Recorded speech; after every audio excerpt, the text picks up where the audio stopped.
자, 여러분들 반갑습니다. 오늘 우리 전 시간에 이어가지고 오늘은 2016년도입니다. 16년도 주택관리사 회계 원리 기출문제 풀이를 좀 해드리도록 하겠습니다. 이 기출문제 풀이는 여러분들이 이제 기본적인 학습을 하시고 풀어볼 때 그렇게 확인을 하셔야 돼요. 굉장히 그 범위에 있는 대표적인 문제가 함축되어 있기 때문에 그죠? 하나의 문제를 이해하는 게 어려워요. 그러니까 공부량이 좀 되시고 확인 차원에서 그렇게 보시면 될 것 같습니다. 그래서 만약에 이걸 해설 강의 듣다가 좀 이해가 안 된다 이렇게 생각하시면요, 기본 강의 들으셔가지고 또 이렇게 또 보완하시고 그렇게 하시면 될 것 같습니다. 자, 우리 첫 번째 문제 한번 풀어보도록 하겠습니다. 첫 번째, 보통 주택관리사 회계 원리에는 이 앞부분에는 보통 기본적인 어떤 이 강의, 기본적인 내용들이 좀 있습니다. 그런 거 위주로 한번 보죠. 첫 번째, 대표적인 문제가 되어 보이네요. 첫 번째, 회계상 거래가 아닌 것은 이렇게 되어 있습니다. 뭐 회계상 거래는 계속 있죠. 전회차도 그렇고 계속 많이 나타나는데 우리가 이제 회계 거래의 대상이죠. 그래서 이제 재산의 증감이 있으면 기업에 기록하고 계약이랄지 약속은요, 기록 대상이 아니라는 점 좀 살펴보면 되겠습니다. 얘는 지금 채권이 있었는데요, 불가능하게 되었으니까 재산의 증감이 있는 거예요. 임대 수익이 발생했죠. 그럼 수익이 발생했으니까 기록하는 거고, 그래서 뭐 공정 가치가 기말에 상승했다라면 당연히 평가할 것이고, 만약에 수량이 부족하다면 감모 같은 손실을 인식하겠죠, 그죠? 그래서 기존 차입금에 대해서 금융기관의 요구로 부동산을 담보로 제공했다. 뭐 담보 제공에 대한 부분이 재산의 증감이 있는 거래가 아닙니다. 정답은 5번이 되겠습니다. 뭐 쉽게 맞출 수 있는 거래 되겠습니다. 두 번째 한번 풀어볼게요. 자, 다음 절을 이용해서 매출 총이익은 어떻게 구하느냐 이거죠. 그러니까 뭐 문제 패턴에 어떤 풀어보는 물어보는 양식이 있는 건 아니에요. 우리는 기본적 개념을 가지고 매출 총이익을 뽑아내야 됩니다. 그럼 일단은 매출 총이익이 뭔지는 알아야 될 거 아니겠습니까? 그래야지 풀 수 있는 거다, 그죠? 그래서 매출 총이익은 말 그대로 이렇게 풀죠, 그죠? 여기 보면, 자, 우리 손익계산서의 양식을 보면 이렇게 되어 있습니다. IS에 보면 이 매출액은 순매출액을 의미한다. 순매출액에서 여기서 매출원가를 뺀다 이렇게 보면 되죠. 그리고 나머지가 뭡니까? 여기 보면 매출 총이익이다 이렇게 되겠습니다. 요 부분이 그죠? 얼마냐? X 이걸 물어보는 거죠, 그죠? 그럼 하나하나씩 있죠. 여러분들이 X를 구하기 위해서 노력하면 될 것 같아요. 그래서 순매출액은 말 그대로 총매출액이 아니다, 그죠? 네, 그러니까 총매출액에서 매출 할인 같은 게 있으면 차감된 금액을 의미한다. 그러면 요 정보에서 뭐를 찾습니까? 여기 보세요. 매출을 찾아봐요. 매출, 요거 매출. 이렇게 되죠. 그죠? 그리고 이제 매출원가 뽑을 때 또 다른 색깔로 제가 해볼 건데요. 매입은 뭡니까? 여기에서 그죠? 매입. 요것도 뭐예요? 매입. 이렇게 되죠. 그죠? 요게 헷갈리지 않도록 합니다. 자, 그러면 총 매출액에서 매출 할인을 빼죠. 그죠? 뺀 금액이 순매출액이 되니까 3,500원에서 200원을 빼면 당연히 그죠? 3,300원이 되겠죠. 그죠? 여기에서 이걸 뺀다, 그죠? 요 금액이 될 거다, 이렇게 보시면 돼요. 자, 그러면 이제 매출원가를 어떻게 구하냐, 그죠? 매출원가는 재고자산의 변동에서 우리가 뽑을 수 있는 거 아니에요, 그죠? 요거를 우리가 뽑아보겠습니다. 밑에다가 제가 이렇게 X를 할게요. T를 그려가지고, 자, 재고자산의 변동을 한번 나타내보죠. 그래서 기초가 있을 거고요. 여기에 있는 매입액이 항상 제가 강조했듯이 순매입액 기준이다. 손익계산서에 보고되는 매출액은 순매출액. 매출원가를 뽑아낼 때 기준이 되는 금액은 순매입액 이렇게 됩니다. 그리고 여기 팔린 거는요, 매출원가가 될 것이고, 팔리지 않은 거는요, 기말 재고를 구성할 겁니다. 그러니까 요거를 이제 우리가 구한다 이 말이잖아요, 그죠? 그럼 있는 자료 보겠습니다. 여기 560원. 그 다음에 510원 이렇게 적습니다. 560원, 510원 이렇게 적습니다. 그러면 매입액은 총 매입액이 아니에요.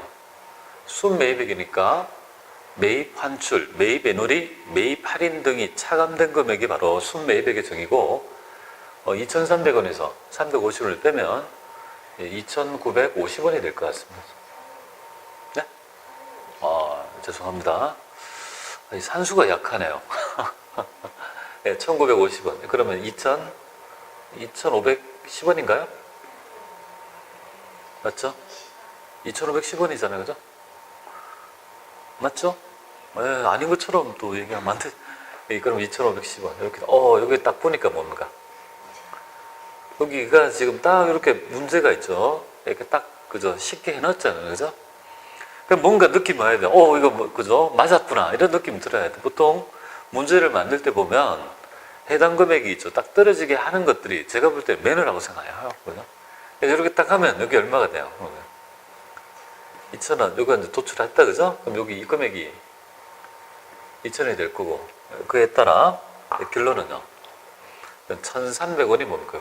빼면 그건 요거 금액이 1,300원이 되겠죠. 그죠? 여기 정답이 됩니다. 그래서 정답은 4번이 되겠습니다. 자, 이런 형태로 이 형태를 하나 익혀서 가지고 다양한 있죠. 이 다가오는 여러 가지 문제에 대해서 적용하시면 될 것 같습니다. 자, 요 풀이 방법 간명하게 익힙니다. 자, 그 다음에 문제 3번 한번 보죠. 오늘은 좀 강의 듣는 분이 조금 몇 분 계셔가지고 좀 많으셔서 좀 좋은 것 같네요. 그래도. 자, 3번 보겠습니다. 자, 단기 순이익에 영향을 미치는 항목. 원래 뭐 이 강의가, 그죠? 어떻게 할까 하다가 제가 뭐 아름아름 이 주택관리사 공부하시는 분을 조금 공 들으실 마음이 있는지 이렇게 물어보니까 굉장히 많은 분이 신청하셔가지고 그래서 뭐 지금 여기 계신 분도 있지만 그렇게 강의가 이루어진 거예요. 그죠? 그래서 다음에 뭐 기회가 되면 또 여러분들 제 강의 말고 안 듣는 분 있으면 또 공개 강의를 통해서 또 여러분하고 한번 뵙도록 그렇게 하겠습니다. 자, 이거 이 단기 순이익에 미치는 영향의 항목이 아닌 것 이렇게 물어보네요. 그죠? 아닌 것. 그럼 단기 순이익은 결국은 수익과 비용이 구성 요소가 되니까, 그죠? 수익과 비용 거래가 아닌 것을 물어보는 거죠. 기본적인 문제가 되겠습니다. 감자차익, 자본 거래입니다. 자본 거래고, 뭐 평가 손실, 재고된 평가 손실은요. 이거는 비용, 손상차손 비용, 손실 비용, 처분액, 뭐 수익 이렇게 됩니다. 당연히 뭡니까? 요 네 개는 그죠? 우리가 수익과 비용 계정 요거는요. 자본 계정이니까 당연히 재무상태표에 영향을 주니까 1번이 정답이 되겠습니다. 뭐 어려운 거 아니다, 그죠? 자, 2015년도의 문제도 보니까 앞에 부분이 좀 편했던 것 같은데 뭐 2016년도도 뭐 그렇게 어려운 것 같지 않습니다. 뭐 원래 처음에 좀 쉬우면요 힘이 나거든요. 그렇게 해서 여러분이 탄력을 받아가 나가셔야 돼요. 그런데 이거 하다가 도저히 안 되면 어떻게 됩니까? 도저히 1번도 모르겠고 2번도 모르겠고 3번도 모르겠다면 그죠? 이렇게 뒤쪽으로 뒤에서 좀 풀든지 그렇게 하셔야 돼요. 그러니까 제 생각은 우리가 이제 여기 지금 현재 재무회계가 32문제 정도 나오고요. 우리가 원가 관리회계가 8문제. 그럼 요거 80%고 여기 20%잖아요. 그죠? 그럼 여기 이제 40문제 이렇게 되는 거잖아요. 이렇게 되는 거죠. 나는 얘도 못하고 얘도 못한다면요. 그럼 도대체 어디에서 점수를 맞추냐 이 말이에요. 그래서 여러분들 제 생각에는요. 여기에서 원가가 좀 어려울 수 있지만 원가가 좀 쉬워요. 그래서 그런 말을 드리면 뭐가 쉬워 이렇게 반문하시는 분이 있는데요. 얘에 비해서 공부할 범위가 너무 넓어요, 솔직히. 그게 어렵잖아요, 여러분들이. 그래서 제 생각에는요, 이게 원가를 조금 잘해주시면 가성비라고 하죠. 시간을 투입하는 데 효율이 좋은 과목이에요. 여러분들이 이걸 조금 공부를 해보시면 좀 좋을 것 같아요. 그리고 이제 재무회계에서도, 그죠? 일단은 기본적인 문제 좀 맞추시고, 근데 좀 어렵더라도, 그러면 여러분들이 전략적인 포지션을 취하셔야 되죠. 올해부터는 내년도 2019년도부터는 우리가 한 과목을 1교시에 다 같이 졌잖아요. 그죠? 민법하고 회계 원리하고 이 시설하고 이렇게 150분에 시험을 쳤잖아요. 한 과목 다 50분씩인데 올해는 좀 바뀌었어요. 2019년도부터는 2교시가 되면서 1교시에 뭐야? 2019년도부터는 1교시에 우리가 7월 13일인가 토요일인가요? 이때가 이제 우리가 1차가 있어요. 그죠? 그러니까 1교시가 있는데 여기에서 보면 이제 1교시에서 회계하고요. 그죠? 시설하고 이렇게 두 개를 치는 거예요. 2교시가 뭐야? 민법이 이렇게 나뉘어졌다 이거죠. 그러니까 이렇게 해서 100분이니까요. 시간을 투입하면 투입할수록 합격률이 높아지잖아요. 그렇기 때문에 여러분들이 봤을 때 이 시설을 조금 열심히 하셔가지고 여기서 간단하게 빨리 맞추면요. 여기에 대한 시간이 세이브 된다, 그죠? 이 회계에 대해서는요, 너무 계산 문제가 많으니까 힘들어 하실 거예요. 하지만 시간이 있냐 없냐 이거잖아요, 그죠? 그러니까 여러분들이 그렇게 전략적으로 좀 포지션을 정하시면 좋을 것 같습니다. 둘 중에 뭔가 하나는 좀 잘해야 된다고 보시면 돼요. 자, 여기 네 번째 문제 볼게요. 금융부채에 속하는 것은 뭐냐 이거죠? 금융부채. 이 금융부채라 하면 이 계약상의 의무죠, 그죠? 네, 여러 가지 이 두 개가 됩니다. 계약상의 의무. 그 다음에 또 특정한 뭡니까? 우리 법에서 정한 특정한 계약. 뭐 이런 걸 얘기합니다. 뭐. 그 두 개가 부채의 범위에 포함하는데요. 여기서 계약상의 의무가 아닌 게 있어요. 그러니까 이런 것들은 금융부채가 돼요. 특히 이제 계약은 불리한 계약, 그죠? 이건 굉장히 불리한 조건의 계약. 조건의 계약, 뭐 이런 것들을 포함하는데요. 등등 있는데. 자, 이거 보시면 매입 채무는 당연히 뭡니까? 금융부채에 해당이 돼요. 우리 상거래에서 있죠. 우리가 계약 행위에 따라 있죠. 나타난 우리가 의무라고 봅니다. 근데 선수금은 그냥 돈을 미리 준 거잖아요. 계약상의 의무가 아닙니다. 그리고 사채도 당연히 그죠. 계약상의 의무에 따른 부채고요. 소득세 예수금하고 미지급법인세는 부채는 부채 맞는데 이게 계약상의 의무가 아니죠. 법률에서 그죠. 일단 떼가지고 내는 것들이 예수금이고 미지급법인세도 결국은 기말에 법인세가 얼마인지 미지급 세금을 계산하는 결과물 아닙니까? 아니다. 그렇기 때문에 정답은 기억, 디귿. 정답은 2번이 되겠습니다. 그렇게 해서 좀 새겨보시면 좋을 것 같습니다. 뭐 기본 강의 때 뭐 많이 말씀드렸던 것 같아요. 그죠? 자, 그 다음에 문제 5번 보겠습니다. 재무정보의 질적 특성 이렇게 나와요. 매번 한 5번째 문제 개념 체계가 우리가 자꾸만 얘기를 합니다. 그러니까 이런 것들은 여러분들이 이제 책을 조금씩은 정독을 하면서 읽어야 되는데 조금 읽어 보셔야 돼요. 근데 키워드가 있겠죠, 그죠? 이렇게 쭉 봤을 때 분명히 얘기하고 있는 바하고 개념이 다른 게 있을 거 아니에요, 그죠? 그런 것들을 읽어보고 탁 체크할 수 있는 능력이 필요해요. 첫 번째, 이 명확하고 간결하게 분류되고 특정 지어져서 표시된 정보는 뭐예요? 당연히 이해 가능성이 높은 거 아니겠습니까? 어리버리한 정보보다는 뭐야? 명확하고 간결하면 이해가 높을 거 아닙니까? 그냥 국어로 봐도 당연히 맞는 얘기 같아요. 그죠? 맞고. 그렇죠. 자, 어떤 재무 정보가 예측 가치나 확인 가치 또는 이 둘을 갖는다라면 그 재무 정보는 이용자의 의사결정에 차이가 나게 할 수 있다. 맞습니다. 차이 나게 한다. 그죠? 차이 나는 것들이 뭡니까? 바로 정보다. 이렇게 보면 돼요. 그죠?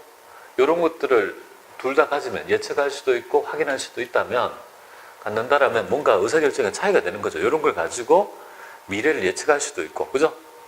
그렇게 됩니다. 이것도 맞는 얘기고요. 자, 검증 가능하다는 말은 뭐죠? 야, 저 사람은 정말 검증 가능해. 저 사람은 정말로 이뻐. 그런데 이 검증 가능하다는 말은 엄밀히 따지면 독립된 다수의 측정자라는 개념이 깔려야 돼요. 자, 오늘 여러분들 예를 들면 이런 예를 들 수 있습니다. 오늘 그죠? 이렇게 남녀가 사귀었다 하면 결국은 오늘 첫날이다 하면 서로가 너무 이뻐 보일 거 아니에요. 그 남자한테 물어봅니다. 당신의 여친이 이쁩니까? 10번 물어봐요. 그럼 그죠? 콩깍지가 씌인 남자는 뭐라고 합니까? 이쁘다고 10번을 얘기할 거 아니에요. 근데 그게 검증 가능한 게 아니라고요. 그 사람을 빼고 다수의 독립된 객관적인 사람한테 물어가지고 그 사람들이 뭔가 저 여자는 이뻐요 라고 해야지만해요. 그건 검증 가능하다, 그죠? 그런 개념이 바로 검증 가능성이라고 합니다. 검증 가능성은 정부가 나타내고자 하는 경제적 현상을 충실히 표현하는지를, 이 충실히 표현한다는 말 자체가 바로 근본적 질적 특성이 뭐예요? 근본적인 질적 특성 중에서 우리가 목적적 합성과 충실한 표현이 있잖아요, 그죠? 질적 특성은 충실한 표현이 있잖아요, 그죠? 그거에 대한 근본적인 질적 특성이에요. 검증 가능성은 근본적인 질적 특성이 아니에요. 여러분이 여기서 알아야 할 때 근본적인 질적 특성은 두 가지가 있겠죠, 그죠? 이건 두 가지가 있겠습니다. 목적적 합하든지 목적적 합성이 있든지 충실한 표현, 그죠? 이 두 가지가 근본적인 질적 특성이 됩니다. 그렇게 좀 익혀주시면 좋을 것 같습니다. 그래서 제가 기본 강의할 때 말씀드렸잖아요. 목충이 뭔가, 목충? 비검적이라고요? 라고 했지 않습니까? 그죠? 목충이 목적적 합성, 충이 뭐야? 충실한 표현, 여기가 이제 근본적인 거고, 그 다음에 부차적인 특성이 뭐야? 비교 가능성, 목충이, 그죠? 이해 가능성, 비교 가능성, 그 다음 검증 가능성, 적시성, 이해 가능성, 이런 것들이, 그죠? 부차적인 있죠. 질적 특성이 됩니다. 그러니까 요것만 보더라도 뭐예요? 근본적인 질적 특성이라는 말이 뭡니까? 근본적인 아니라는 거 알잖아요, 그죠? 그러니까 요걸 가지고 그렇게 잘못된 오답이라는 걸 알 수 있어야 됩니다. 자, 적시성이라는 거는 우리 자꾸자꾸 많이 보게 되죠, 그죠? 적시에 그 정보를 제공할 수 있는 능력이 있어야 된다, 이렇게 보시면 되겠고, 이 중요성의 원칙이죠. 어떤 정보의 누락이나 오기로 인해 가지고 이 정보 이용자의 의사결정에, 그죠? 바뀐다면 그 정보는 중요한 정보이다, 맞죠, 그죠? 그 정보는 3번이 되겠습니다. 자, 이런 것들이 아마 여러분들이 처음 초학자들은 좀 어려울 거예요, 솔직히. 말 문제가 쉽다, 이렇게 편견을 가지지 마세요, 여러분들은. 오히려 지문을, 계산 문제가 아니고 지문 문제는 이 안에 녹여져 있는 논리가 어려운 게 굉장히 많습니다. 제가 생각할 때는요, 지문 문제가 쉽다 안 해요. 그렇게 생각하지 말고, 물론 쉬운 것도 있지만, 계산 문제는 내가 조금만 풀 수 있는 프레임만 좀 잡으면 그죠? 좀 쉽게 또 맞출 수 있는 문제도 굉장히 많습니다. 편식하지 말고, 그죠? 우리가 득점이 될 수 있는 쉬운 문제를 골라서 풀 수 있는 능력이 좀 필요할 것 같아요. 6번 보겠습니다. 자, 이런 거 볼게요. 이런 문제 쉬울까요, 어려울까요? 여러분들 쉬울까요, 어려울까요? 당연히 쉽지. 왜? 지문이 지금 작잖아요. 제가 이 주택관리사의 문제 보면 지문이 굉장히 긴 게 있어요. 지문이 길다는 거는 뭐냐면 그 안에 고려할 요소가 많다는 거야. 그러니까 지문이 짧다는 것은 그만큼 단순하다는 말이거든요. 그냥 단순하게 생각하면 돼요. 그래서 지문이 짧은데 논리가 있는 문제가 있을 수 있지만 많지는 않습니다. 그렇기 때문에 지문 짧은 거 위주로 해서 그죠? 빨리빨리 득점이 되시면 시간도 세이브되고 안정적으로 이렇게 득점이 될 수 있을 것 같아요. 자, 주당 액면 5,000원짜리 보통주를 만약에 8,000원에 현금 발행했다면 재무제표에 미치는 영향으로 옳지 않는 거 이렇게 돼 있죠, 그죠? 옳지 않는 거. 그럼 얘는 지금 주식을 발행했다 이 말이잖아요, 그죠? 그럼 100주를 주당 8,000원이니까 결국은 이거 회계처리 한번 끊어보겠습니다. 제일 처음에 1번 자본금부터 먼저 적죠, 그죠? 자본금은 어떠한 경우라도 액면가액입니다. 이거 하면 50만 원 되겠습니다. 50만 원 되고, 그런데 우리 발행가액은요, 현금은 더 받았죠, 그죠? 80만 원 되겠습니다. 세 번째, 우리 자본금을 초과해서 더 받은 금액은요, 주식 발행 초과금이라고 자본잉여금으로 계산하지 않습니까? 추발초라고 좀 할게요. 주식 발행 초과금 30만 원. 이렇다는 거 아니에요, 그죠? 이렇게 되면 자산이 당연히 올라가죠, 맞고. 자본도 올라가죠, 맞고. 수익은 저도 뭡니까? 이거는 손익거래가 아니고 뭐예요, 그죠? 교환거래니까 수익과 전혀 관계없고 부채도 관계없고 여기서 이익잉여금이 증가됩니까? 아니잖아요. 그래서 이익잉여금의 산물은 뭐냐면 당기순이익의 누적액이죠. 이 해당 거래는 지금 손익거래가 아니고 바로 출자, 자본거래, 출자거래예요. 출자, 자본거래예요. 자본거래가 이익잉여 증가합니까? 말도 안 되는 얘기다, 그죠? 네, 정답은 5번이 되겠습니다. 그래서 이런 문제는 어려운 게 아니에요, 그죠? 딱 보는 순간 알 수 있는 거예요. 자, 보시고요. 자, 7번 한번 보죠. 자, 회계 거래의 기록과 관련된 설명을 옳지 않는 것. 기록? 아주 기본적인 얘기를 물어보는 거네요. 회계 기록. 회계 기록은 복식부기에 의하죠, 그죠? 복식부기에 의해서 하면 분계장이 생기고, 정기하면 총계장 원장이 생겨서 합계 시산표 나오고, 수정하면 합계 수정 후가 되고, 마감 치면요. 결국 재무제표가 만들어진다는 거 아니겠습니까? 그런 어떤 그에 대한 옳지 않는 걸 얘기하네요. 분계란 복식부기의 원리에 따라 당연히 나오고, 분계장에 기록하는 거고, 분계장의 거래 내역을 총거래 원장에 옮기는 걸 정기.